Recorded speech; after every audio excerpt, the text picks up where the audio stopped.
Hello guys, അങ്ങനെ ഇരുന്നപ്പം ഞങ്ങൾക്ക് Tamil Nadu style biryani തിന്നാൻ ഒരാഗ്രഹം.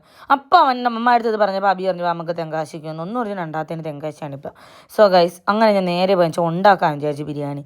വീടിനപ്പുറത്തുള്ള ഒരു കടയിൽ പോയി, ഇപ്പുറത്ത് നമ്മൾ കുറച്ചപ്പുറത്തോട്ടുള്ള ഒരു കടയിൽ പോയി സാധനങ്ങളൊക്കെ വാങ്ങാൻ വേണ്ടി പോകണം. ഉള്ള സാധനങ്ങളൊക്കെ ചെറിയൊരു ആമ്പൂർ സ്റ്റൈൽ ബിരിയാണിയാണ് എൻ്റെ ഉള്ളിലുള്ളത്. കുറച്ച് ഇൻഗ്രീഡിയൻസൊക്കെ കുറച്ച് എഴുതി നോട്ട് ചെയ്തുകൊണ്ടൊക്കെ പോയി. ബിരിയാണി ഉദ്ദേശിച്ച ബിരിയാണി ഒന്നും അരി കിട്ടിയില്ല. എന്നാലും ഉള്ള അരിയൊക്കെ വാങ്ങിച്ചുകൊണ്ടാണ് വന്നത്. കുറച്ച് നെയ്യും അങ്ങനെ കുറച്ച് സാധനം വെച്ചാൽ ഇവിടെ നിന്ന് വക്കരിക്കണം എന്തെന്ന് വെച്ചാൽ ഈ ബിരിയാണി ഒന്നുമില്ല കൈസ്, കേക്ക്, ബിസ്ക്കറ്റ്, ഈ കടപ്പണ്ടങ്ങളാണ് ഈ പുളന്ന് നോക്കൊണ്ട് നിൽക്കണം.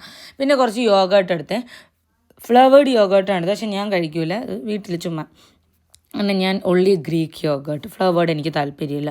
സോ ബിക്കോസ് അത് ഹെൽത്തി അല്ല. പിന്നെ എനിക്ക് കുറച്ച് ഫ്രൂട്ട്സൊക്കെ എടുത്ത് അതിന് ശേഷം മഞ്ചെടുത്ത കൈസ്. മഞ്ചെന്ന് പറയുമ്പോൾ ഓരോരുത്തർക്കും ഓരോ ഇഷ്ടമാണ്. അതായത് ചിലർക്ക് അങ്ങനെ ഇഷ്ടം, ഇങ്ങനെ ഇഷ്ടം. പിന്നെ ഞാൻ ഇങ്ങനെ സംസാരിക്കുകയെന്ന് വെച്ചാൽ എൻ്റെ വായിൽ 3 ബാർ ഇട്ട്, അതുകൊണ്ട് എനിക്ക് നല്ലപോലെ തൊള്ള തുറന്ന് സംസാരിക്കാൻ വയ്യ. സാധനങ്ങളൊക്കെ വെച്ചുകൊണ്ട് വീട്ടിൽ വന്ന് ബിരിയാണി ഉണ്ടാക്കേണ്ട വ്ളോഗ് ഇട്ടിട്ടുണ്ട്. സോ ഗൈസ് ചെക്ക് ചെയ്ത് നോക്കട്ടെ.